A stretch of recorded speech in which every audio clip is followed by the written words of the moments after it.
The message hit my phone the moment I stepped out of Savannah International Airport into the damp December night.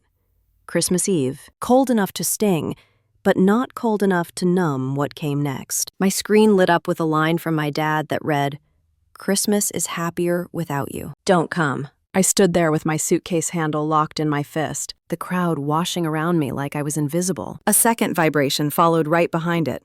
My mom this time. Her words tight and flat, the way she always got when she wanted to pretend she was. Being reasonable. Find a cheap hotel. Your sister does not want you here. I did not gasp. I did not cry. I did not drop the phone. I just felt something inside me go still. The way snow settles when the wind stops. That strange quiet when a truth lands so hard it can only fall once. People around me were laughing and hurrying, arms full of gifts. Holiday sweaters bright as storefront lights. I was standing in the middle of them with a message that erased me in one clean strike. I should tell you that for years, I thought nothing my family did could shock me anymore.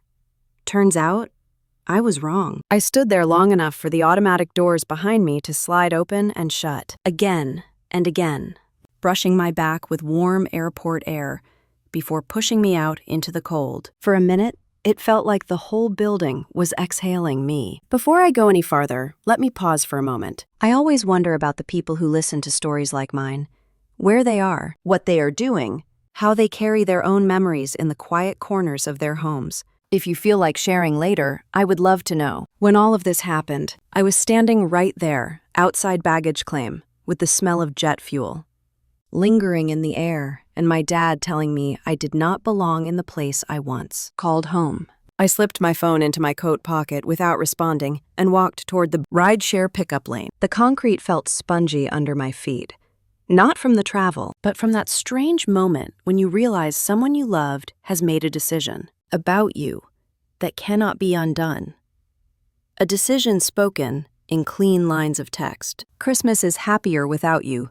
Find a cheap hotel. I kept repeating the words in my head, and they kept landing with the same dull thud. I booked a room at a roadside motel 20 minutes from the airport. I picked it because the sign flickered, like it was apologizing for still being open, and because the name reminded me of nothing. My car ride there was quiet, except for the low hum of Savannah radio and the occasional holiday commercial selling cheer like it came in a bottle. The driver tried to make small talk, but gave up quickly when he sensed I had space left to fill. The motel room smelled faintly of old carpet and lemon cleaner, the kind of room where no one asks questions and no one expects answers. I sat on the edge of the bed with the polyester comforter scratching my palms and let myself feel exactly one thing. Not sadness, not a shock. Something colder, something closer to recognition. Because the truth is, that text did not come out of the blue. It came from years of being the family afterthought, the middle child who grew into the easiest one to push aside. I learned young not to ruin holidays by expecting too much. I learned that my place in the Whitlock family was somewhere between useful and forgettable. But even with all of that, even with every memory stacked like proof, I had still walked into that airport with a small, stubborn piece of hope tucked in my chest. And now I was sitting in a motel room with my boots still on, staring at the water stain on the ceiling, wondering how long it takes for hope to admit defeat. I lay back without bothering to turn off the lamp. My suitcase sat unopened by the door, still dusted with Alaskan snow that had followed me across the country. I had left behind 12-hour rescue shifts, frozen nights, helicopter rotors slicing through storms, all for a Christmas that was never really mine. I had run into burning cabins and avalanche fields without hesitation, but a text message from my dad hit harder than any wind out there. After a while, I rolled onto my side, pulled my phone out again, and stared at the last messages. My sister does not want you here. That part stuck more than I expected. Lydia had always known how to get what she wanted. I just never imagined she wanted a holiday without me. I turned the phone face down and set it on the nightstand, as if the words might crawl out again.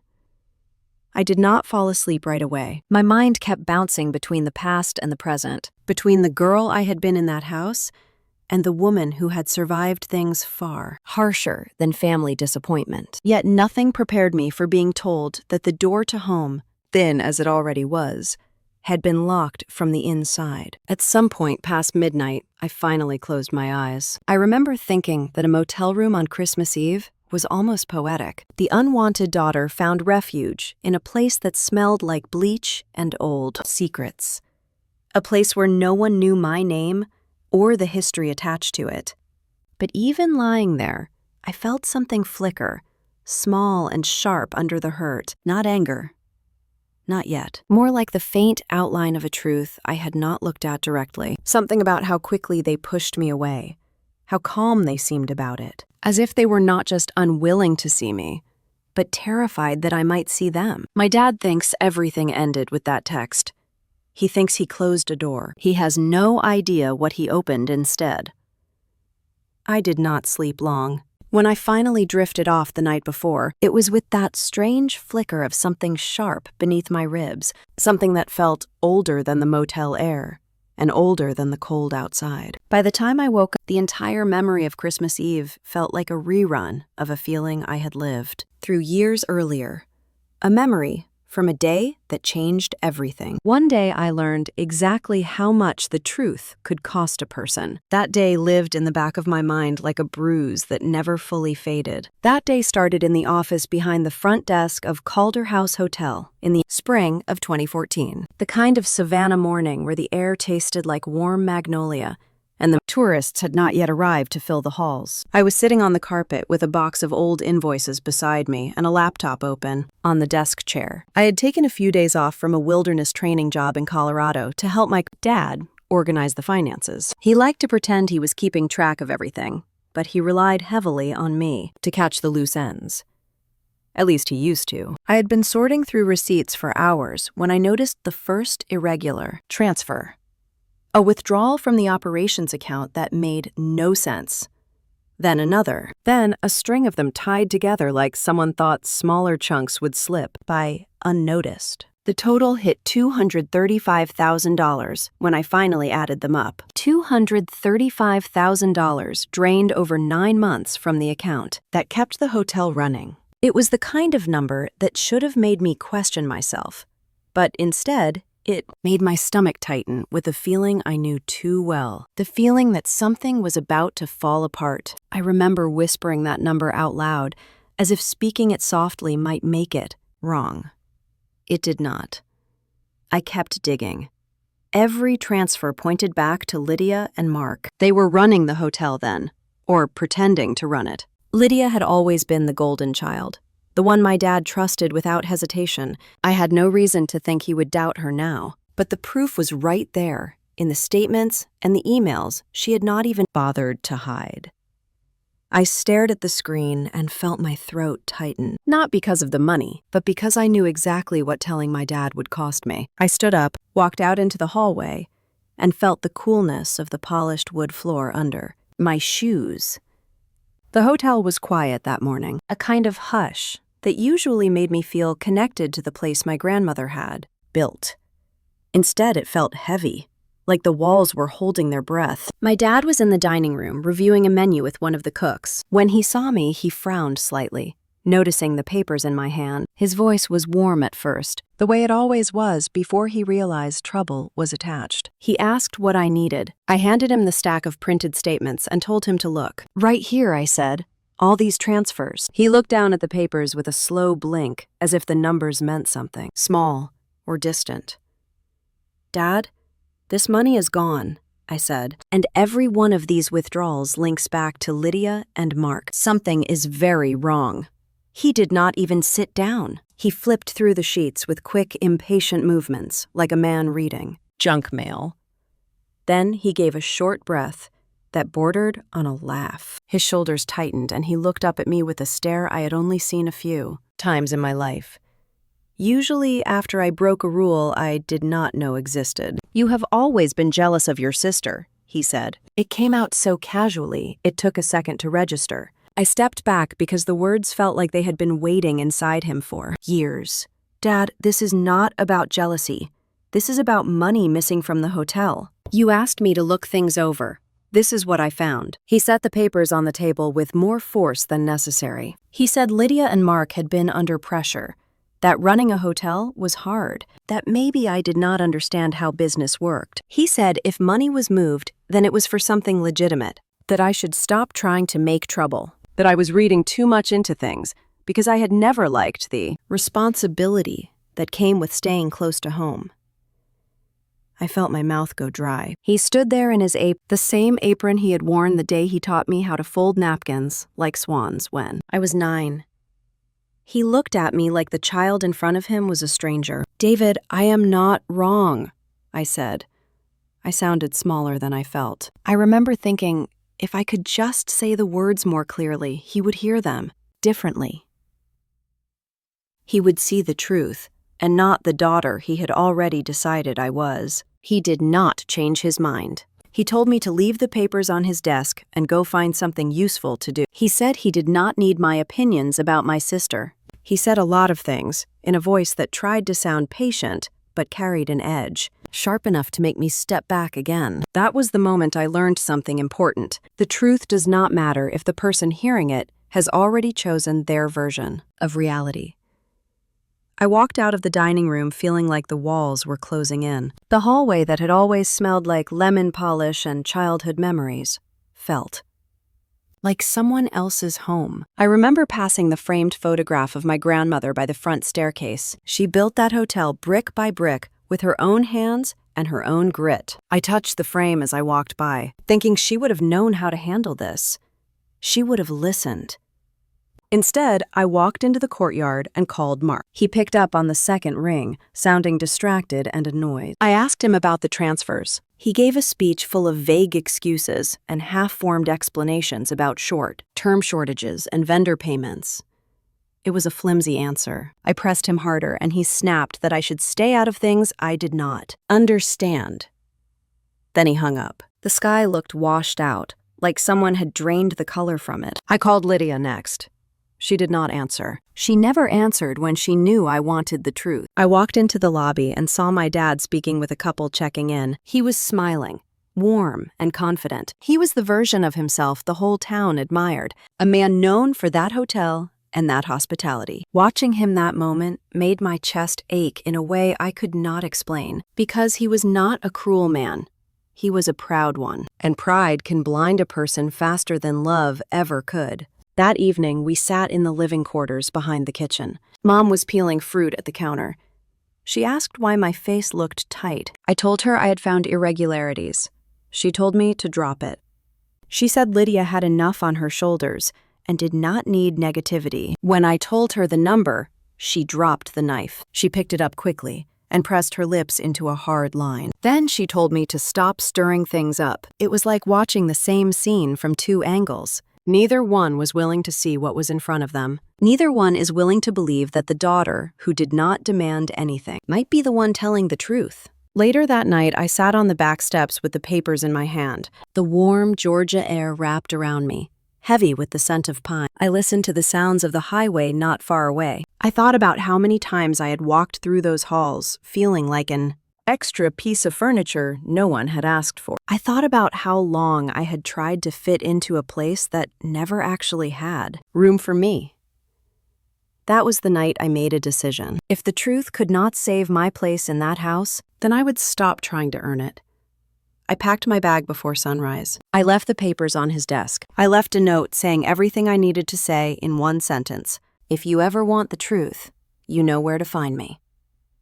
They never came looking, and I never went back. I booked a flight to Alaska 2 days later and started training for search and rescue, full-time. I would lie awake some nights wondering if I had done the right thing, but every time I remembered the look on his face when he accused me of jealousy, that doubt faded a little more. By the time Christmas Eve rolled around all these years later, I thought I had built enough distance to keep their choices from hurting me. But distance and immunity are not the same thing. That text from him felt like a ghost of that day in 2014 tapping on my shoulder, reminding me of the moment I spoke the truth and lost my place in my own family. I turned off the motel lamp and stared into the dim room, feeling the years folding together like pages in a book. And for the first time since leaving Savannah, I let myself wonder what would have happened if they had listened. Not because I wanted them to, but because the silence between us had grown into something bigger than the truth that started it. I lay there on that scratchy motel bed, knowing one thing with absolute clarity. That day in 2014 was not the end of the story. It was only the beginning of what was coming next. In the years that followed, I learned that distance can dull the edge of a wound, but it does not stop the bleeding underneath. I left Savannah with a backpack and a plane ticket, and within a week, I was in Alaska, walking across a frozen training field with snow blowing sideways into my face. My muscles ached, my breath burned, and my mind kept drifting back to those papers on his desk and the way he looked at me like I had tried to break something sacred. But out there in the cold, where the wind howled across open ice fields, I felt strangely steadier, like pain made more sense in a landscape where everything survived by bracing itself. Life in the rescue program did not leave much room for thinking, which is probably why it became home for me so quickly. The work demanded everything: long hours, harsh conditions, a kind of focus that pushed old memories into the corners. During the first 2 years, I barely kept track of what was happening at Calder House. The hotel felt like a chapter from a different life. When I thought of Savannah at all, it was the smell of pine in summer, or the soft sound of guests trekking in. Not the financial mess I had left behind, but trouble has a way of spreading quietly before anyone admits the house is on fire. I first heard something was wrong from Irene Fowler, the hotel's longtime manager, who had known me since I was a child. She sent me a short message one evening after a rescue drill in the Chugach Mountains. My hands were still shaking from the cold when I read her words. "I hope you are doing well up there. Things are getting complicated here." She had attached a picture of a notice board. In the center was a handwritten sign saying, "Conference clients canceled for the season." I stared at the message for a long time. Calder House had depended on those conference contracts for decades. Losing them meant something serious was cracking in the foundation. I wrote back asking what happened. Irene said a long-standing corporate client from Atlanta had pulled out after an unprofessional incident with Lydia. She did not elaborate, but I knew that tone. The tone of someone loyal, trying not to betray confidence. I wanted to press for more, but before I typed a second message, my radio buzzed, calling my team to debrief. I tucked the phone into my gear and forced myself to focus. Later that night in the barracks, I tried to picture how Lydia might have handled a client.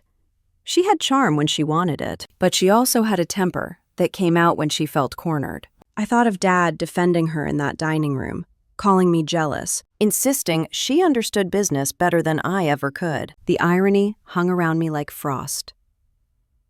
Months passed. My life became a rotation of rescues, training, brief stretches of sleep, and landscapes that looked carved out of another planet. Yet even with all that distance, little pieces of Savannah kept slipping into my days. A former housekeeper from Calder House reached out once while I was grabbing coffee with my team in Anchorage. She said she had been let go after 20 years because the new schedule system was a mess, and she had been blamed for someone else's mistake. She did not sound angry, just tired. I listened, said I was sorry, then sat there staring at my cup until it went cold. By the third year, I started to hear from guests who used to visit the hotel. They found me through old family connections online. Most messages were polite, but carried a slight edge. "Is everything all right at Calder House? We tried to book, but no rooms were available." Even though the calendar looked empty. "Is your family renovating?" I answered what I could, but the truth was I did not know, any more than they did. The first time I went home for a short visit, I did not stay at the hotel. I booked a room downtown instead. I walked past Calder House one warm evening just to see it. The lights in the lobby flickered like they had not been serviced in months. A couple stood outside, pulling at the locked main door, reading a sign taped crookedly to the glass. "Closed for a private event." The couple looked confused. The street was quiet. I did not go closer. My dad barely spoke to me that trip. He was polite in a way that felt like he was speaking to a stranger at a bus stop. Mom was friendlier, but kept steering conversations back to how stressed Lydia was and how much pressure the hotel placed on her shoulders. I noticed neither of them asked what I was doing in Alaska or how many rescues I had worked. It was as if the things that defined my life did not exist in theirs. One evening, I walked into the kitchen to get a glass of water and overheard my dad and Lydia talking in low voices. I only caught a few words. Payments, shortfall, vendor dispute. None of it sounded good. I stood there long enough for Mom to walk in and spot me. She smiled and changed the subject. It was easier to leave than to stay, so I cut the visit short and flew back north. During my 5th year in Alaska, I was deployed on a multi-day search after a climber went missing near Talkeetna. We were roped into each other under a sky full of hard stars when my phone buzzed. I already knew it had to be bad news because no one called me during a rescue, unless it could not wait. It was a voicemail from Irene. I ducked behind the snow tractor to listen. Mara, I am not sure what to do anymore. We lost another long-term reservation. The staff has not been paid on time in 2 months. I do not want to overstep, but something is wrong. Please take care of yourself up there. Her voice cracked a little near the end. That was the moment something inside me shifted. It is one thing for a business to falter. It is another for the people running it to grow careless with the lives of others. That hotel had been my grandmother's pride. It had been the backdrop of nearly every childhood memory I had that did not involve disappointment. Hearing that the staff, people who had raised me in their own small ways, were suffering, made something knot in my chest. After the rescue wrapped and we located the climber alive but frostbitten, I sat in the supply shed staring at the frost forming on the inside of the window. I thought about calling my dad. Then I remembered the last conversation we had before I left Savannah years earlier, the one where he told me I was wrong, even when the evidence was right in front of him. I pictured him brushing off Irene's concerns the same way he brushed off mine. In late 2019, I got another message, this time from a former maintenance worker named Noah, a distant cousin who used to sneak me extra desserts when we were kids. He wrote that the hotel boiler system had failed and the repairs had been delayed for weeks because no one had approved the service invoice. Guests had complained about cold rooms and leaking pipes. I read the message twice, my breath fogging in the cold cabin air. That boiler had been serviced like clockwork when my grandmother ran the place. Now it sounded like everything was slipping through careless hands. I sent back a short reply telling him to take care of himself. He said he would. Then he added something that made the hair on the back of my neck stand up. Lydia keeps saying everything is fine, but nothing is fine. The next year passed in a blur of work. Helicopter drops, avalanche drills, emergency calls at odd hours. Alaska demanded everything from my body and mind, which helped keep the ache of Savannah at a manageable distance. But every time my phone buzzed with a message from someone connected to the hotel, that distance shrank. The small flicker of worry grew into something hotter. In early 2021, a retired couple who used to book the same suite every year, spring, reached out. They said they had been turned away at the door. The lobby had been dark. A security guard they did not recognize told them the hotel was unavailable indefinitely. They wanted to know if my family was all right. I told them I did not know. It felt strange saying that out loud, like admitting how severed our connection had become. The next year brought more warnings. A vendor emailed me a copy of a bounced payment notice. I had no idea how he found my personal address, but he said he thought I should know. He assumed I was still involved. I thanked him and closed the laptop with a force I did not intend. It felt like each message was a thread tugging at a fabric I had tried so hard to fold away. Then came the call from Irene. Not a message this time. A call I missed while loading equipment after a rescue exercise. Her voicemail was short. Mara, I do not know how much longer we can keep going. Payroll was delayed again. Some of the staff walked out today. I am worried. That last part sliced straight through me. I sat on the bench outside the training center with snow melting through my gloves. The sun was low, and the wind carried the smell of ice and pine. I listened to the voicemail again and again. It sounded like something familiar was breaking in real time. I could hear it in her breath. That was the moment I knew the hotel was no longer just struggling. It was sinking.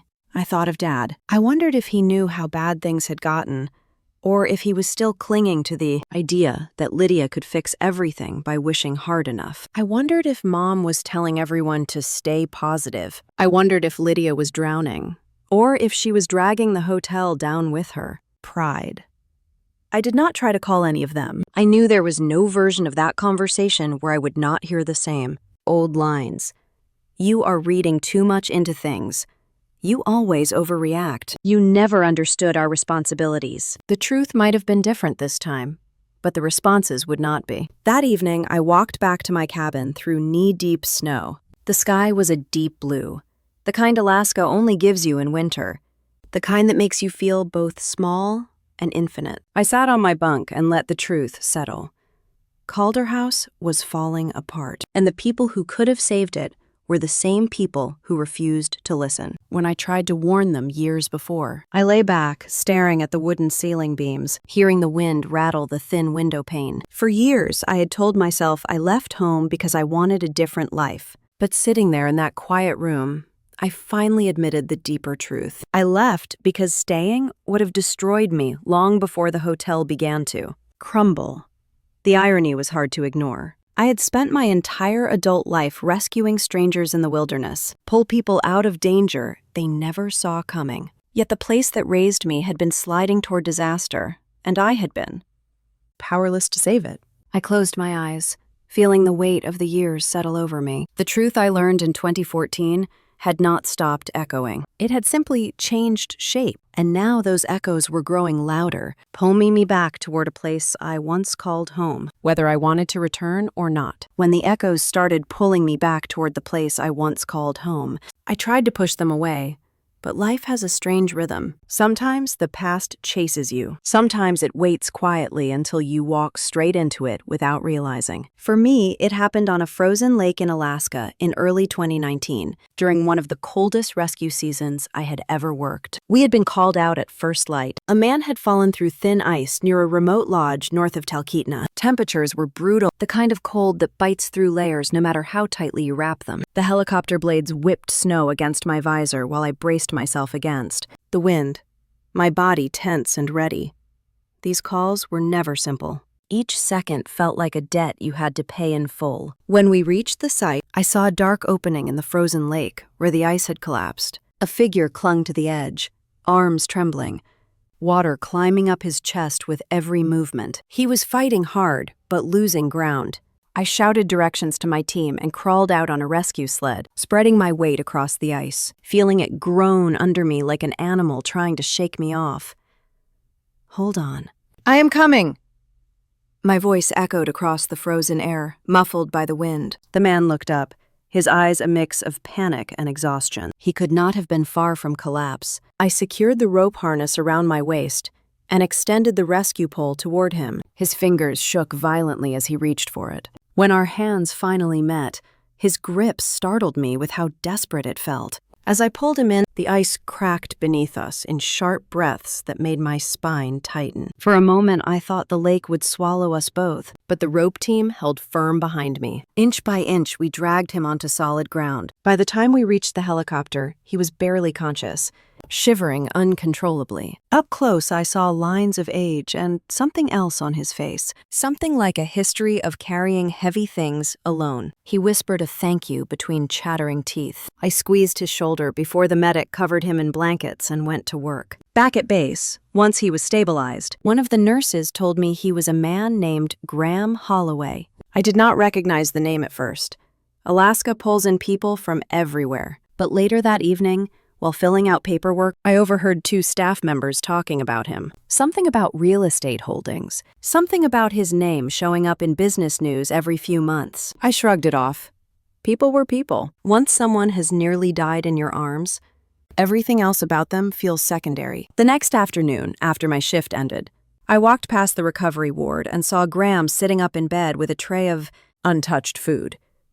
He looked much better, though still pale around the edges. He spotted me and lifted a hand in a tired little wave. I stepped inside mostly out of courtesy, not expecting more than a polite thank you. Instead, he surprised me. He asked my name, not in the casual way most rescued people do, but as if he genuinely wanted to remember it. When I told him, he repeated it slowly and nodded. Then he asked how long I had been doing this work. I said a few years with more training seasons ahead. He smiled. A quiet smile, the kind that reaches the eyes before it reaches the mouth. He said something I still remember. You must be built from steel and mercy in equal measure. I laughed because I did not know what to say. Most people thank the team, then move on with their lives. But something about him felt different. Grounded. Observant. Like he watched the world, but did not need to claim anything from it. Over the next few days, he remained at the clinic for monitoring. Whenever I walked by, he would lift a hand or offer a few words. We talked about the mountains, the rescues, the way Alaska teaches humility without saying a word. He told me little about his own life, but what he did share painted a picture of a man who had lived many lives inside of some single one. He mentioned he owned properties in different states, had retired early, and spent most of his time off-grid. I did not pry. I did not care about the details. Sometimes people just need a witness. One evening, while I was restocking medical kits, he walked slowly down the hallway with the help of a nurse. When he saw me, he stopped and asked if I had a moment. I nodded and leaned against the wall, arms folded, expecting a quick conversation. Instead, he asked about where I grew up. I told him Savannah, Georgia. He closed his eyes briefly, as if picturing it. Then he asked what brought me to Alaska. I shrugged. A long story that led to a long road that ended here. His gaze did not pry. It was the kind that invites truth without demanding it. So I told him about Calder House, in the simplest version I could. My grandmother's hotel. My childhood spent running through hallways that smelled like lemon polish, the years where the place felt like a second skin. I did not talk about the hurt or the distance. I only said that it was a place built from pride and love, and that I hoped it was. Still standing strong.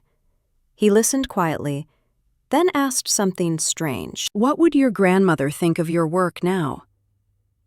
It startled me, the gentleness of that question. For a moment, the hallway felt warmer. I told him she would have understood. She always believed in doing something that mattered. He nodded thoughtfully. Then he said he would like to visit Savannah someday. I smiled and told him to time it outside hurricane season if he wanted a peaceful trip. We said goodnight, and he walked back to his room. I did not see him again until his discharge day. He asked if he could write me a letter once he fully recovered. I said if it helped him process the experience, I would read it. We stood outside under the pale winter sun as he prepared to get into a vehicle that had come to pick him up. He shook my hand and held it for a beat longer than necessary, not in a sentimental way, but in a steady, grateful one. I remember thinking he carried a quiet kind of strength, the type people underestimate until they suddenly find themselves relying on it. Weeks turned into months. He sent one letter, as promised, and it was short. He thanked me again for saving his life and said he hoped I was staying warm. That was it. I wrote back a simple reply telling him he was welcome. I did not expect more. But people have their own timing. A few months later, he visited Anchorage briefly and asked if I had time for coffee. We met in a small shop near the water. He looked healthier, a little grayer maybe, but with a sense of calm around him that had not been there before. We talked for 2 hours about everything except the things most people think matter: work, weather, books. He had a dry sense of humor that took me a second to catch. At the end of the conversation, he said he did not make friends easily, but he felt he could trust me. I told him trust comes in small pieces, not all at once. He laughed softly. That became the start of a strange, quiet friendship. Not close in the way families are supposed to be close, but steady in the way strangers sometimes become anchors without trying. We would exchange letters or calls every few months. He would ask about my rescues, and I would ask about whatever far-flung place he had traveled to. He never bragged about anything he owned. He never brought up money unless it was practical, like covering his share of a coffee tab. He lived simply, despite having the means not to. One summer afternoon during a wildfire deployment, he called to check in and asked, suddenly, how I ended up in the rescue field. I hesitated. then told him the truth. I said I had left home after a difficult chapter and needed to build a life where I was useful. He asked if Calder House still stood. I said yes, but things were complicated. That was the first time he heard the hotel's name. He repeated it quietly. Calder House. It sounds like a place worth remembering. I did not explain the problems. I did not share the betrayal, or the silence, or the distance. I simply said it was my grandmother's legacy, and that parts of it still lived in me. He did not press for more. He only said that legacies have a way of outlasting the people who misunderstand them. Even then, I did not think much of it. People say thoughtful things all the time. It does not mean they plan to do anything. And Graham never acted like a man trying to fix what was not his business. He had a deep respect for personal boundaries, something I had rarely experienced within my own family. By late 2018 and early 2019, our calls became less frequent as both our lives grew busy. He had projects he traveled for. I had rescues that demanded long stretches of time away. But whenever we did talk, the conversations picked up exactly where they left off. No pressure, no expectations. Looking back now, I understand why our connection felt different. He never wanted anything from me. Not approval, not loyalty, not proof of worth. My own family, the people who should have known me best, always asked for silent compliance or unquestioned trust in the wrong people. Graham never asked for anything but honesty. And sometimes he did not even ask for that. He simply gave space. The last time we spoke before everything changed was during a cold fall evening in Man, 2019. I was in my tiny cabin, warming my hands around a cup of instant soup after a long training day. He asked how I was holding up, and if Alaska still felt like home. I said it did, even though some days the cold felt like it had teeth. He chuckled and said that cold teaches clarity. Then he asked casually about Calder House again. I told him the truth, that I had not been back in a long time, that the hotel was struggling, that I hoped it would find its footing somehow. He grew quiet for a moment, then simply said this: some places are too important to lose, even if the people responsible for them have forgotten why they mattered. It struck me in a way I did not expect, not because he offered a solution or sympathy, but because he understood something without me having to explain it. A week later, I received a postcard from him. It had a picture of a lighthouse on it. On the back, he wrote, "I hope you continue to stand strong in your own light." I pinned it to the small board in my cabin and went back to my work. Life continued. Rescues continued.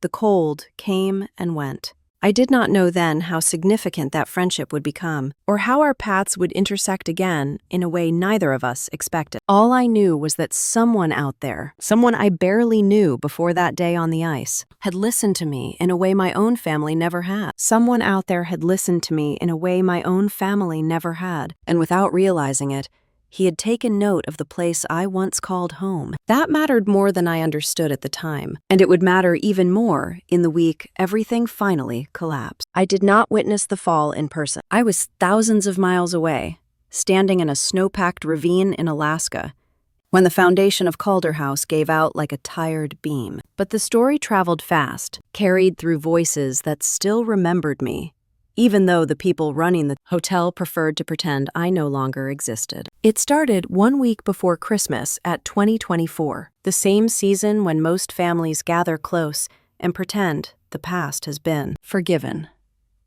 Instead, my own family found themselves facing a truth that refused to stay hidden. I learned the details later, pieced together from half-panicked calls, quiet confessions, and the kind of whispered stories small towns never keep to themselves. The exact moment the collapse began was a Wednesday afternoon. He was in the kitchen tasting a batch of spiced cider, something he liked to pretend kept the old holiday charm alive at the hotel. Mom was decorating a service cart with artificial poinsettias. Lydia was supposed to be finalizing contracts for a December wedding booking that would have carried the hotel through the slow season. Mark was somewhere in the maintenance wing, pretending to fix a water heater that had not worked properly since early autumn. A courier arrived with a thick envelope addressed to Calder House. It was stamped with the final notice. The young desk clerk carried it to my dad without understanding the weight inside. He handed it over cheerfully, and walked away. My dad opened the envelope, expecting a vendor invoice or a late fee. Instead, he found a foreclosure packet that spelled out the entire truth in unforgiving lines. The hotel was out of time, out of extensions, out of grace. The lender had reached the limit of patience. Payments had been missed repeatedly, additional loans taken out without adequate collateral, and a default had been triggered months earlier through decisions my dad had never approved, because Lydia and Mark had kept those decisions hidden. He read the first page, then the second, then the rest with a slowness that made the staff uneasy. His hands began to tremble. The papers shook with them. Mom stepped forward, asking what it was. He said nothing. He walked into the dining room and sat heavily at one of the tables. The envelope lay open beside him like a wound. Mom took the papers and scanned them with growing panic. She called for Lydia. Her voice carried through the hallways. Lydia arrived with irritation already rising in her expression. When she saw the package, her face was drained of color. But only for a moment. She snapped quickly back into her usual calm, the calm she used whenever she tried to convince herself she had control. According to what I later learned, she insisted it was a clerical error. She said the lender must have mixed up accounts. She said they had an agreement for an extension. She said a dozen things that sounded confident, but fell apart when the second he asked for proof. When he demanded to see the actual bank statements, she faltered. Mom stared at her. Not with suspicion, but with disbelief. The kind that slowly sinks in when you realize denial cannot cover what is already. Written in black and white. Mark joined the conversation too late. He arrived wiping grease from his hands and saying he had been busy with equipment. Repairs. My dad held out the foreclosure paperwork toward him. Mark read a few lines and swallowed hard. He muttered something about miscommunication, funding delays, and temporary setbacks.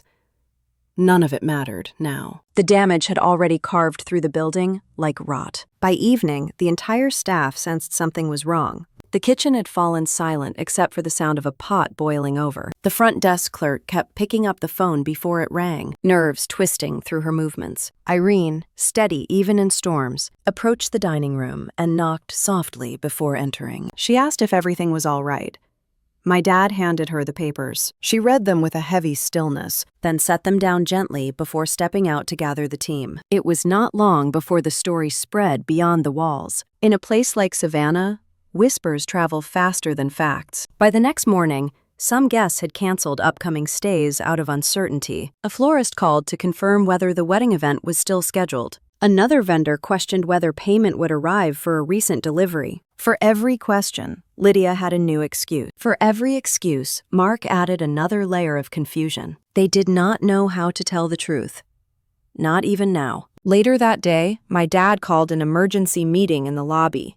According to Irene, he cleared his throat 3 times before speaking, as if searching for a voice he had not used in years. He admitted there were financial challenges. He said operational errors had created a backlog. He said everything was still under control, but the staff could see the strain in his face. Every line around his eyes deepened with the effort of holding himself together. Behind him, Lydia stood with her arms folded tight across her chest, her jaw locked in place. Mark hovered near the front desk, pretending to review his phone. Mom kept straightening a stack of napkins on a side table. The motions were small but frantic, each adjustment betraying the rising panic under her steady exterior. That evening, a representative from the lending company arrived at the hotel. He was polite, almost apologetic, but firm.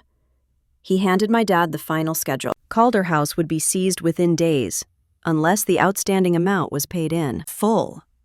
The number was impossibly high. Years of mismanagement had created a debt that no one in my family could cover, not even if they sold every personal belonging they owned. He walked outside and stood in the courtyard with the paper clutched in his fist. The winter sky hung gray against the outline of the palm trees. He had always been proud of that courtyard. It was where he held small concerts in the spring, where he sat on warm evenings with regular guests, sharing stories about Savannah's history.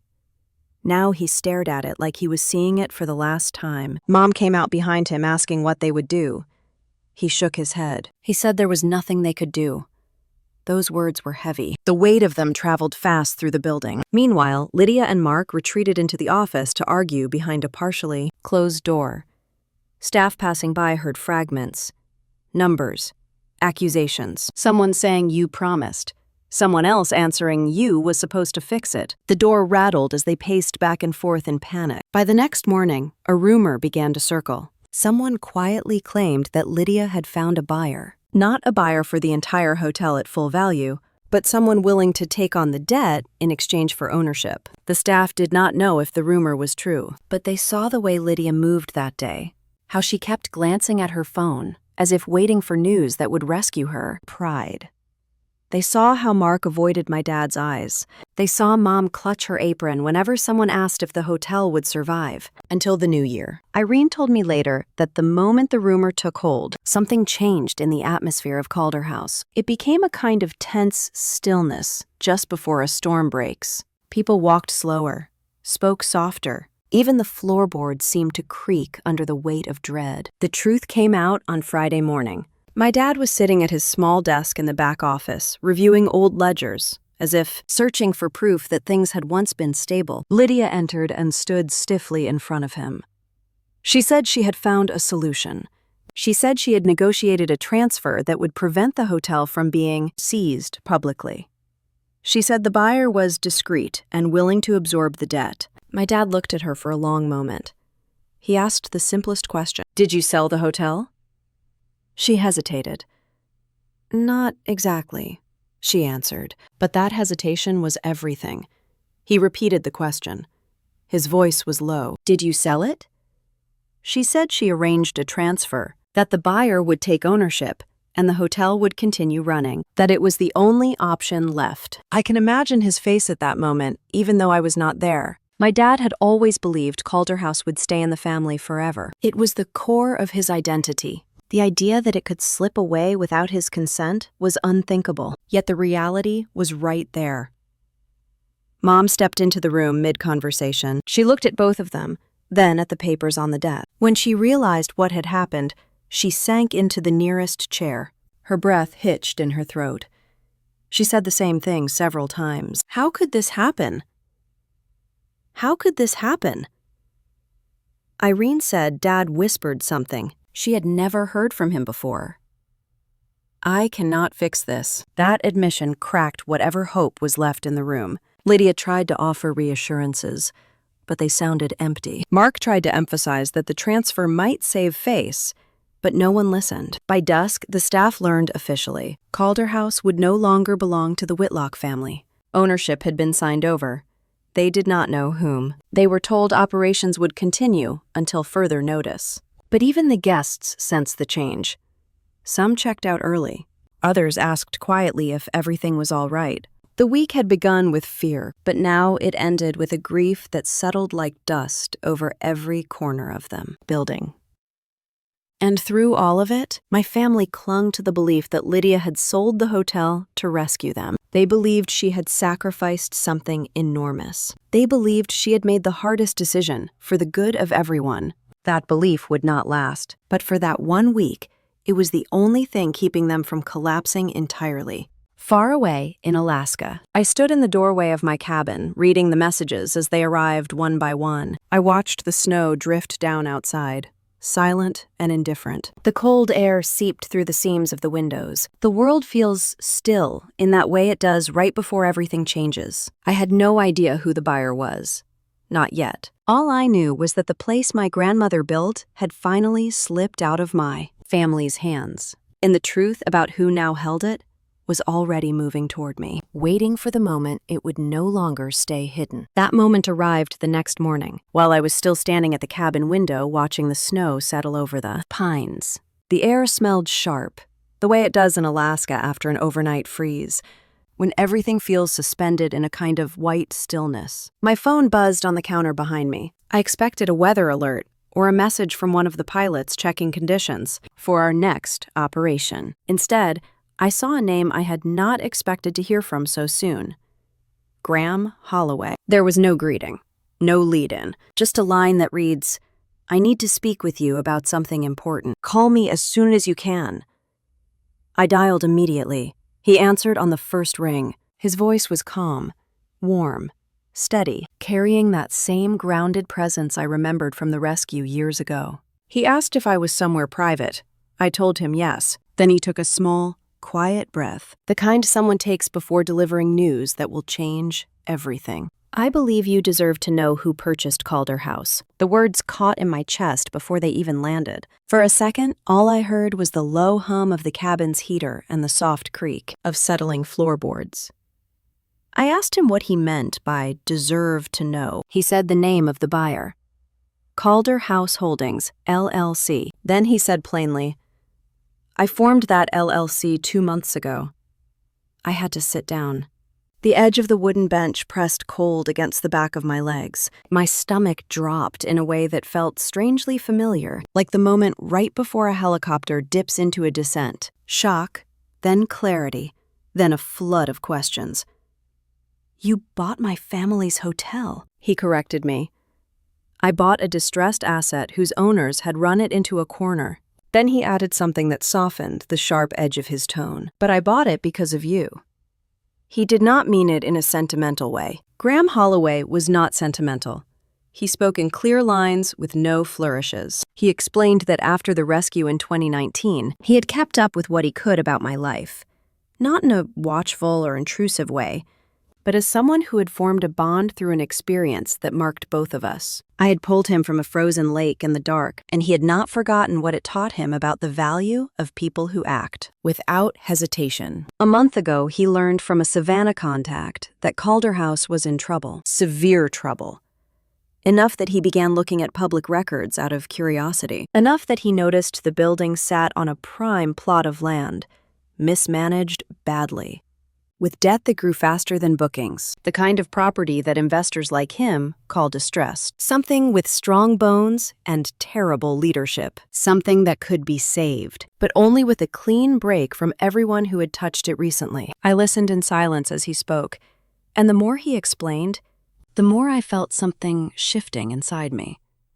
Not anger, not relief, something deeper, a kind of recognition that life had been threading this moment long before any of us realized. He said the previous owners believed they were selling off control quietly. He said the negotiations with Lydia and Mark were the most chaotic he had seen in years. They contradicted each other, hid documents, stalled responses, then acted like they were doing him a favor by allowing him to buy the hotel at all. They did not know that he had already begun assembling a legal and financial team, more experienced than anything they had ever encountered. When the final numbers settled, the debt was too heavy for them to pay and too exposed to hide. The transfer had been inevitable. By the time my dad realized what had happened, it was already done. The part that stunned me most came next. Graham said he did not intend to keep the hotel, not as a long-term asset, not as a trophy, not even as an investment. That was never the plan. The LLC was only a holding structure, something designed to keep the transaction clean while he arranged the real transfer. I asked him what he meant by real transfer. There was a pause. Not long, but long enough for my breath to catch. Then he said the papers had been drawn up days earlier. They were filed through a trust he had created specifically for me. A deed transfer from the LLC to that trust. Irrevocable. Final. Clean. I told him I did not understand why he would do that. He reminded me of the story I told him the night after the rescue. Something about my grandmother and the way she built Calder House from the ground up. Something about how I used to sit in the courtyard imagining what my life would look like someday. He remembered how my voice sounded when I talked about that place. He remembered the quiet grief in my words, even though I tried to hide it. He said a family's legacy should not be destroyed by the people who forgot its value. He said he had watched too many good things fall apart because pride kept them in the wrong hands. Calder House had once mattered to someone who mattered to me, and that alone made it worth saving. I felt the tears rising before I could stop them. Not because someone bought the hotel, not because someone gave it back, but because someone finally saw what I had been holding alone for so long. Graham continued explaining the legal structure. The trust held the deed. I was the beneficiary and controlling manager. The LLC was dissolving after the transfer. My name would not be public until I chose to make it public. Everything had been arranged, quietly, professionally, with the precision of a man who understood both opportunity and responsibility. Then he said something that still echoes in me even now. You have spent your life doing work that saves other people. Let this be something that saves part of your own life. I closed my eyes. The cabin felt warmer somehow. The snow outside looked different, sharper at the edges, brighter under the early light. I asked him when the transfer was finalized. He hesitated again, but this time the pause held something like respect. The papers were finalized at 11:58 on Christmas Eve, the exact moment my dad sent the message telling me not to come home. I did not speak for a long time. I let reality settle into every corner of the room. The timing felt unreal, almost cinematic, but it was real. While I was standing in that airport, reading the words that cut me out of my family, another door had opened behind me without my knowing, a door that led back to the place they never wanted me to return to. I asked what he expected from me in return. Graham said nothing. Not one thing. He did not want profit, or management rights, or recognition. He only asked that I take care of Calder House the way my grandmother once did, to give it the chance to be what it was meant to be. After that, he grew quiet, giving me space to catch my breath. I think he understood how much I was holding. I asked how long my family had known about the buyer. He said Lydia believed she was selling the hotel to a discreet investor who would take it off her hands, quietly. She never asked why he did not negotiate. She never questioned why he agreed so quickly once he confirmed the title was clean, enough for transfer. She never realized he was gathering proof of mismanagement faster than she could bury it. They had been outmatched before the conversation even began. When the call ended, I stayed in that cabin for a long time. The air smelled of pine and cold metal. The light shifted across the floor as clouds moved over the sun. I kept thinking of my grandmother, the way she used to lift me onto the kitchen counter and let me stir batter with a wooden spoon. She would hum low melodies while she worked, her motions patient and confident, each movement a reminder that care is something you do, even when no one sees it. I wondered what she would think now. What she would say about my family losing the hotel. What she would say about me suddenly being the one holding the deed. A part of me felt guilty. Another part felt vindicated. But the largest part felt something else. A calling. A responsibility. Something heavy but not unwelcome. I packed a small duffel bag that afternoon. I locked the cabin. I left a note for my team telling them I would be gone for a few days. The sky was pale when I reached the regional airport, the kind of color that warns of snowfall coming soon. I boarded the evening flight south, my heart steady but charged, like the air before a storm. Somewhere over the Midwest, I looked out the window and saw the lights of small towns shining up from the darkness. Each one looked like a cluster of memories tucked into the land. Each one held people who had their own stories of loss, betrayal, discovery, or return. It made me wonder how many lives move on tracks they never see until the moment they step into them.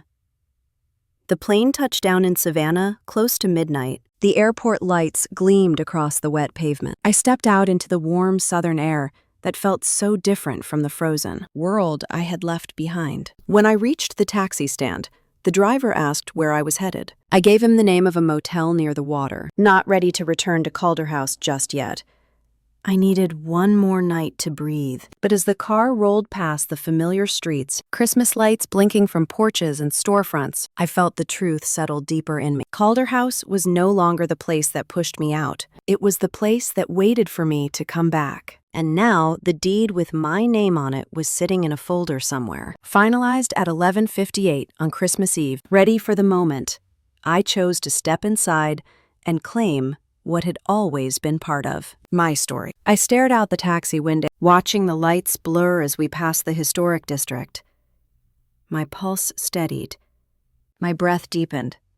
Tomorrow I will walk through those front doors, and nothing in that building would ever be the same again. I barely slept at the motel. The air conditioner rattled all night, and every time I drifted off, my mind snapped back awake with the same picture in my head.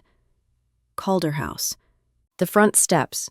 The courtyard. The lobby where I used to sweep pine needles from the floor every December. I lay there, staring at the ceiling, until the first trace of morning light slipped past the curtains.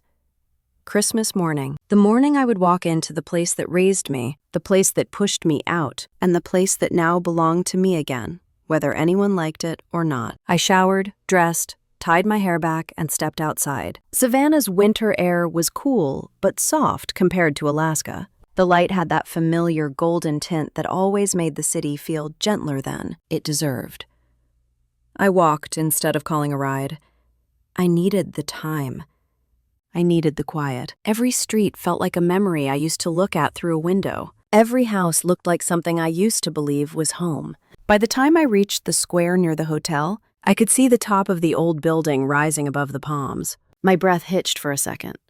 Not from fear, from recognition. Calder House always looked taller at sunrise, like it stood a little straighter before the world woke up enough to disappoint it. I turned the corner and stopped at the gate. The ironwork was the same. The wreath hanging on it was crooked, probably put up in a rush by someone who no longer cared about small details. The courtyard bricks were wet from overnight dew. The sound of a vacuum hummed inside the lobby, steady and familiar. I pushed the gate open and stepped through.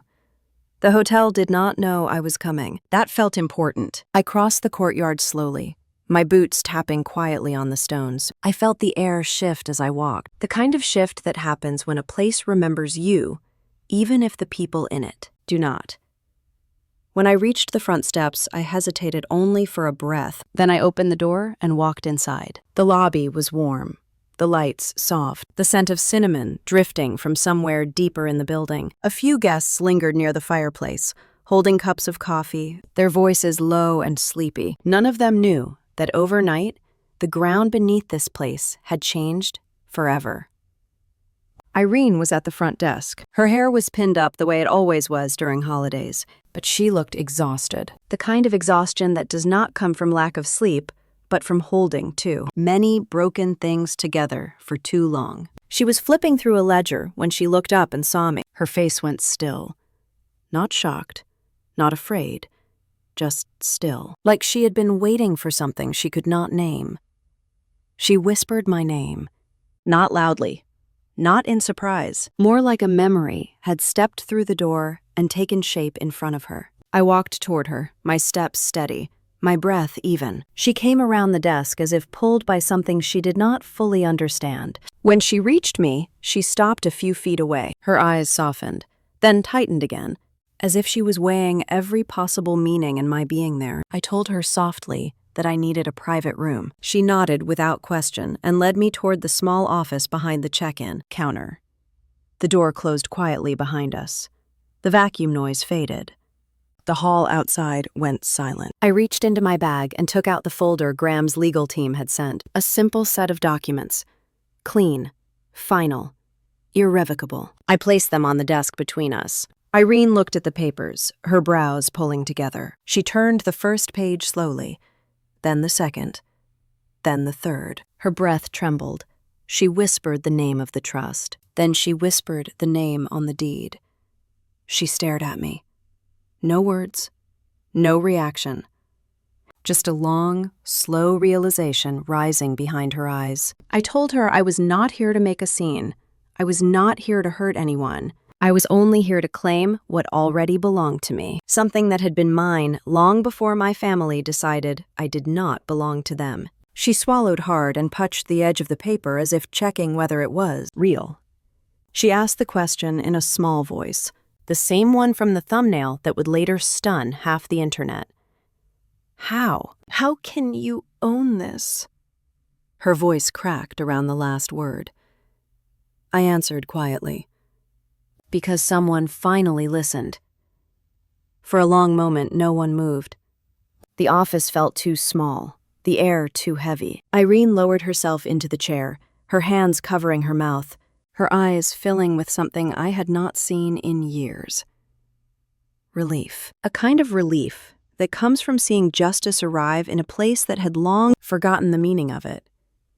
She asked when the transfer happened. I told her the exact time, 11:58 on Christmas Eve. Her breath left her chest in a soft, broken exhale. She said the staff had believed the new owner would be another faceless investor who would gut the place. She said they had prepared themselves for layoffs, closures, renovations that would erase everything Calder House had ever been. She said knowing it was me changed everything. I told her I needed her help. I needed her honesty. I needed her steadiness. And I needed to know the full truth about what had happened in the last few weeks. She nodded. She said she would tell me anything I asked for. We stepped out of the office together. The lobby looked the same, but felt entirely different. Like the building itself had inhaled for the first time in years. Staff members walked past us, their eyes flicking between Irene's face and mine, sensing something had shifted, but not understanding what. I did not announce anything. I did not raise my voice. I did not gather everyone for a speech. That was not who I was. That was not how justice works. Justice moves quieter than people expect. It walks instead of runs. It stands still and lets the truth settle in on its own. While we walked toward the manager's office to review the books, the door to the side hallway opened. My ad stepped outside, holding a stack of envelopes. He looked tired, older than he had looked a year ago. His shoulders were slumped the way they used to be when he carried heavy equipment during busy seasons. When he saw me, he stopped walking. The envelopes slid slightly in his hands. He did not speak. Not a word. His eyes flickered with confusion, then guilt, then something else.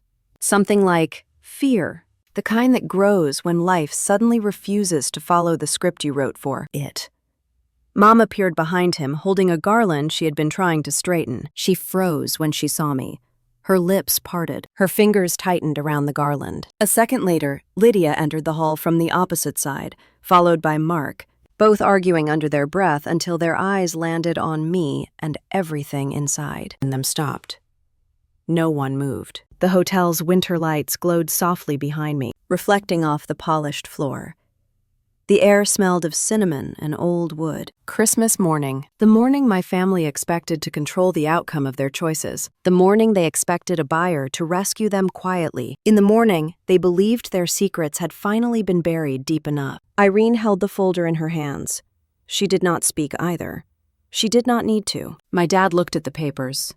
His face drained. Not completely. Just enough to reveal the truth he had been refusing to see since the night he called me a liar 10 years earlier.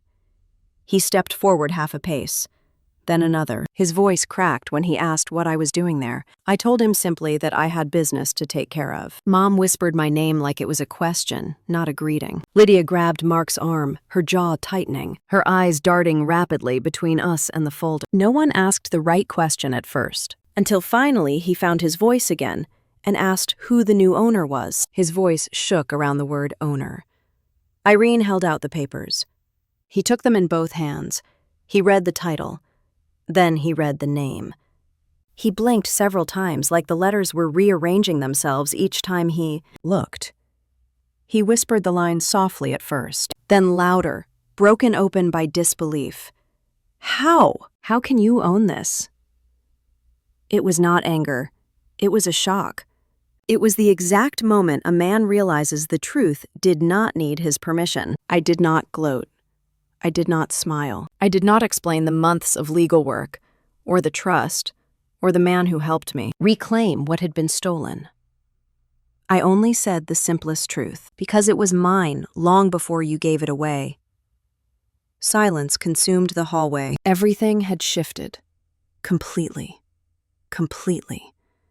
Irreversibly. The power my family used to hold over me dissolved in that moment, like fog burned away by morning light. And as I stood there, in the lobby of the hotel that shaped every part of who I became, I felt something settle deep in my chest. Not victory. Alignment. Calder House had finally returned to the only person who knew how to honor it. Behind me, the door to the courtyard eased open as a breeze drifted through the hallway. Christmas morning sunlight touched the floor, warm and steady, illuminating the place I once lost and had now reclaimed. The balance had shifted, and everyone in that building understood it. My dad did not speak first. None of them did. The silence after my words stretched through the lobby like a long shadow. I felt it settle into the corners of the room, into the space between every breath, into the history none of us could rewrite. The morning sun filtered through the windows, soft and steady, warming the air, but doing nothing to warm the people standing in it. The balance had shifted, and they knew it. Una held the door to the manager's office open for me. I walked inside without looking back. The moment the door closed, the noise of the lobby faded into a quiet hum. I stood still for a moment, letting my pulse slow, letting my breath find its rhythm again. This was my grandmother's office once, before Lydia repainted the walls, before Mark shoved cheap filing cabinets into corners where the old oak shelves used to stand. I could feel her presence in the floorboards more than in the furniture. She would have stood exactly where I was standing now, hands on hips, eyes sharp, seeing more than anyone else realized. Irene set the folder on the desk and exhaled slowly. She waited for my instruction, ready but respectful, the same way she used to be with Grandma Whitlock. I told her quietly that nothing changed for the staff today. No firings, no disruption, no panic. She nodded with visible relief, her shoulders finally easing. Outside the door, I heard footsteps. Soft ones, hesitant ones. Then a gentle knock. I told Irene to let them in. He stepped inside first. Mom followed close behind him, her hand clutching the sleeve of his shirt as if she needed the contact to stay upright. Lydia and Mark lingered in the hallway, too afraid or too ashamed to come in, but unwilling to walk away.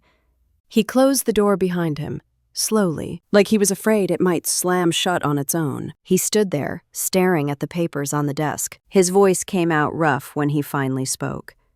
He said he did not understand. He said he had never expected this. He said he never thought in a million years the hotel would end up with me. He stopped himself on that last line. He knew how it sounded. He knew it revealed more truth than he wanted to admit. I told him he did not have to understand. He only had to accept what was already real.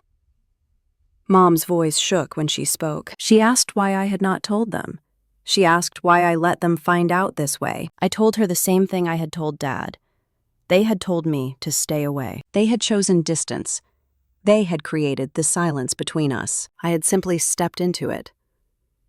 Dad rubbed his forehead with both hands. His voice broke when he asked if I planned to throw them out. I did not answer immediately.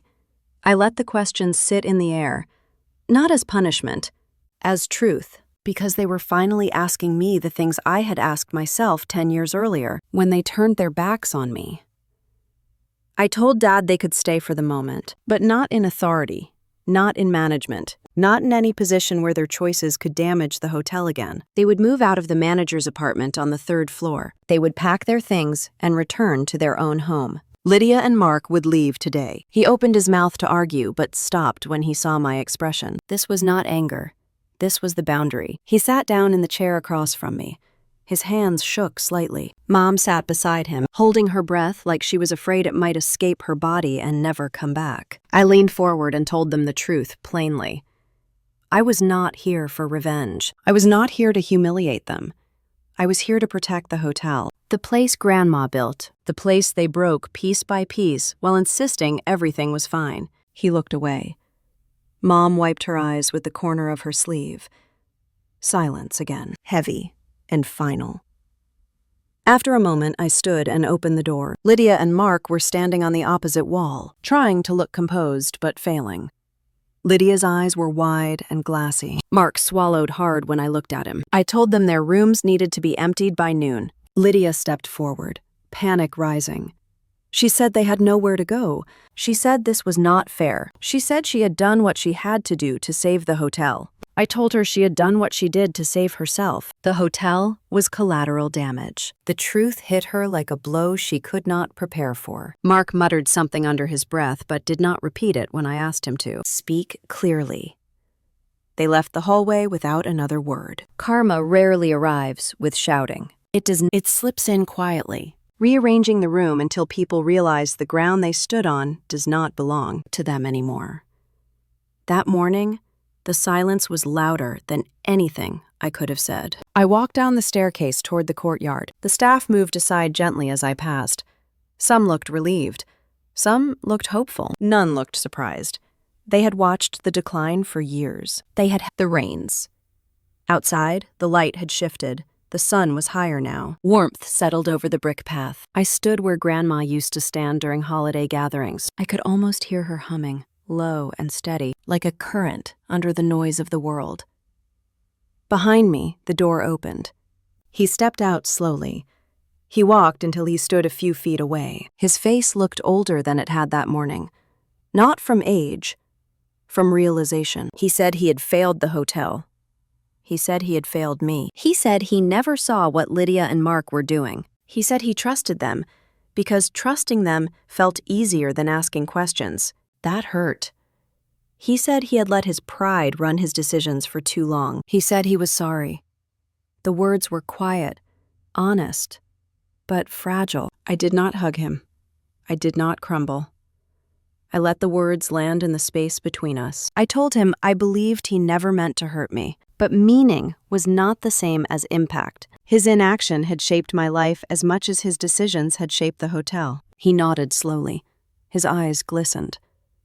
Mom came outside next. She stood beside him, her chin trembling, her fingers tightening around her own wrist the way she always did when she felt powerless. She asked if there was a chance we could go back to the way things used to be. I told her no. The past was not something we could return to. It was something we could acknowledge, learn from, and step beyond. She looked down at the bricks, letting the truth settle. They asked what would happen now. I told them they would leave the hotel by evening. They would go home. They would take time to face their own decisions, and maybe one day we would talk again. But not today. Today was about the building. Today was about stability. Today was about reclaiming what had been lost, not rebuilding the family that broke it. My dad closed his eyes, nodding faintly. The nod of a man who finally understood no one was coming to rescue him. Not his daughter. Not the daughter he favored. Not the son-in-law he defended. He realized he was standing at the edge of consequences carved by his own silence. They left through the courtyard gate, slowly, without arguing, without bargaining. Mom looked back once, not at me, but at the hotel, the place she had believed would protect her forever, the place she finally understood no longer belonged to her life. Inside, the staff moved gently, carefully, quietly, like people who had lived through a long storm and were now stepping into a morning. They were afraid to trust. Irene returned to my side. She asked if I was all right. I told her I was, or close enough. She told me the building already felt different. I looked up at the windows glowing with morning light. Karma had done its work without raising its voice. And now, the hotel breathed again, steady, waiting. I stood in the center of the courtyard and felt the weight of everything settle. My family had walked out. But I was still here, and for the first time in my life, Calder House felt like mine in the way it always should have been. I stayed in the courtyard long after my family walked out. The quiet felt different now. Not empty, not heavy, just honest. For the first time in years, I could hear the building breathe. Calder House had always had a pulse. You could feel it in the creak of the steps, in the hum of the kitchen, in the way the light moved along the walls. That morning, the pulse steadied, then strengthened, like the place finally understood it was safe to come back to life. I turned and walked inside. The staff looked up with cautious hope, not the kind that begs, the kind that watches. People who have lost too many things to trust easily.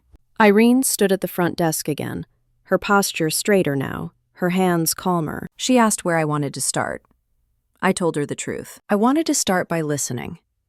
We gathered in the small lounge near the fireplace, old chairs, warm light, a space that felt more human than professional. The staff sat in a half circle, waiting. Some were nervous, some were relieved, some are tired in a way that only comes from years of carrying weight that was not theirs. I told them they were safe. Their jobs were safe. No more last-minute paycheck delays. No more excuses. No more quiet fear of losing everything overnight because of someone else's decisions. They listened with still faces, but I saw the smallest shift in their shoulders, like the first release of tension after too many months of bracing. One of the housekeepers asked if I planned to sell the hotel. I shook my head. Calder House was not a property to flip. It was a promise, a legacy. a line that connected me back to my grandmother in a way nothing else ever had. I told them the hotel would stay exactly where it was, and so would they, if they chose to. Someone else asked about renovations. I said the building needed care, not reinvention. We would restore what mattered, repair what could be saved, and remove only what had been forced onto the place by people who did not understand its soul. As the meeting ended, Irene lingered by the fireplace. She looked at me the way someone looks at a sunrise after a long night. She said the staff had always hoped someone would come back and fight for the hotel. They just never thought it would be me. I smiled softly. Somewhere inside me, a part that had been quiet for years, warmed at her words. But another part reminded me that hope comes with responsibility. I carried that weight with steadiness, not fear. After the staff dispersed, I walked through the halls alone. Every hallway felt like a map of my childhood. The second-floor landing where I used to slide in my socks. The West Wing corridor where I once hid from Lydia after she stole my favorite book and claimed she lost it. The kitchen door where Grandma would push through with a tray of warm rolls. Memories rose in me like dust motes in sunlight, suspended and glowing for a moment, before drifting quietly back down. I reached the old storage room at the end of the hall. I unlocked it and stepped inside. It was darker, cooler, filled with forgotten linens and boxes that no one had opened in years. I found the shelf where Grandma used to keep her recipe books. Most of them had been removed long ago, replaced with cheap binders Lydia ordered online. But tucked behind a stack of unused candle holders, I saw something. The edge of a worn leather spine. I pulled it free. It was Grandma's original ledger from the early days of Calder House. Her handwriting filled every page. Neat loops and careful lines. Notes about guests she wanted to remember. Suppliers she trusted. Adjustments she made to the menu when the seasons changed. I sat on the floor, the cold tile pressing through my jeans, and read until the pages blurred. I wanted to feel close to her. I wanted to understand what she saw in this place. Why did she fight for it? Why she believed in it so fiercely that she entrusted it to a family who did not know how to honor it. What I kept from that moment was not nostalgia. It was direction. She had cared for the hotel with intention, with clarity, with discipline and softness combined. If I was going to rebuild anything here, it had to begin with the same principles. Later that afternoon, Lydia returned. She stood in the lobby with her arms wrapped around herself, refusing to meet anyone's eyes. Her bags were already packed. But the words stumbled out as apologies mixed with excuses. She said she did not know how bad things were until it was too late. She said she tried to fix it. She said she thought selling the hotel was the only option. I listened without interruption, not because she deserved silence, but because I needed honesty. When she finally stopped talking, I told her one thing. Choices have consequences. Not because the universe demands punishment, but because people do. She nodded, tears blurring her eyes. She asked if we could ever go back to the relationship we had before. I told her I did not want that relationship back. I did not want to return to being the sister who was easier to blame, the one who never received the same protection, the one who was only loved when convenient. She looked at me for a long, stunned moment, then turned and walked out the front door. She did not say goodbye. She did not look back. For the first time in my life, I did not chase after her. What I lost in that moment was the idea of reconciliation that required me to shrink. What I kept was the knowledge that I no longer needed her approval to exist. Later that evening, Mom called. I stood in the courtyard as the phone rang, the Christmas lights blinking faintly against the night sky. Her voice trembled. She asked if I could come home for dinner. She said my dad was not doing well. She said he had been quiet since the morning, and she did not know how to reach him. I closed my eyes and breathed in the scent of the magnolia tree near the gate. I loved my mom. I always had. But love does not erase truth. I told her I needed space. I told her I was not ready to sit at a table where my presence had been unwelcome, less than a day earlier. I told her healing would not come from pretending the past had not happened. She started to cry. Not loudly, not dramatically, just the soft, cracked sound of someone who finally realized she could not control the narrative anymore. When the call ended, I walked back inside. I found Irene at the desk. She handed me a small silver key, the key to the owner's suite. The same suite my grandmother once used. The same suite I had never been allowed to enter as a child. Because it was a space reserved for authority, for leadership, for someone who carried the final say. I took the key and held it for a moment. Cool metal, smooth edges, a weight that felt both new and familiar. That night, I unlocked the suite and stepped inside. Soft lighting, wide windows, a quiet space filled with possibility. I placed Grandma's ledger on the desk. I touched the old wooden frame around the window and felt the pulse of the hotel again. Stronger now, steadier. I was not the girl who left 10 years earlier because no one believed her. I was not the woman who flinched at every rejection that echoed through her bones. I was not the outsider anymore. I belonged here now. Not because they finally saw my worth, but because I claimed it without permission. As I stood in the center of that room, I felt something settle inside me. Not triumph, not vengeance. Alignment. I had gained a future. I had lost an illusion. And in the quiet of that final moment, I realized I finally understood the difference. I woke up the next morning in the owner's suite with sunlight spilling across the floor in warm ribbons. For a few seconds, I forgot where I was. The sheets felt softer than anything I had slept on in years, and the quiet had a steady, peaceful rhythm. Then the memories returned in a slow, calm wave. The courtyard, the staff meeting. My family walked out.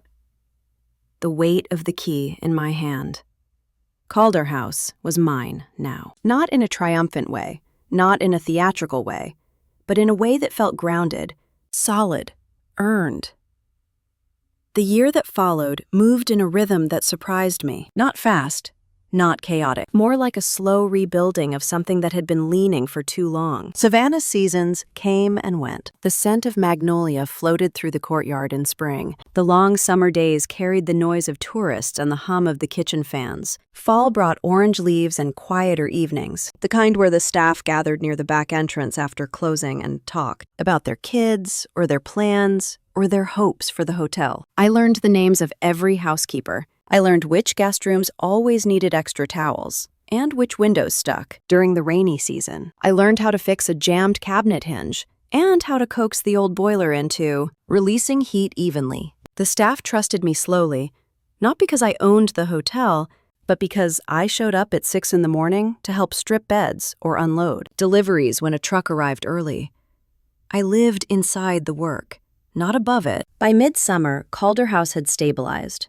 The debts were cleared. The bookings were steady. People began calling us to the hotel with their hearts again, the way they had when my grandmother ran things. Some locals stopped by just to walk the courtyard because it felt healing to be in, a place that had survived so much.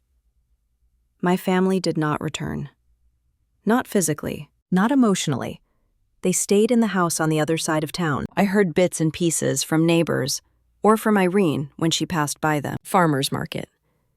My dad took odd jobs repairing fences for a while. Mom volunteered at a thrift store. Lydia tried to pick up part-time event planning, but struggled. They were surviving, but not thriving. And for the first time, their survival did not depend on me. Every few weeks, Mom sent a gentle message.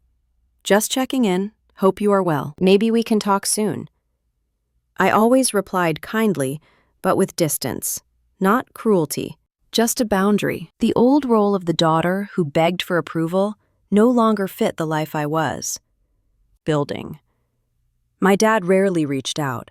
When he did, it was short. Not because he was angry, but because he did not know how to speak into a relationship he had allowed to erode for so long. The first Christmas after everything happened arrived slowly, with warm lights around the courtyard columns and soft music drifting from the lobby.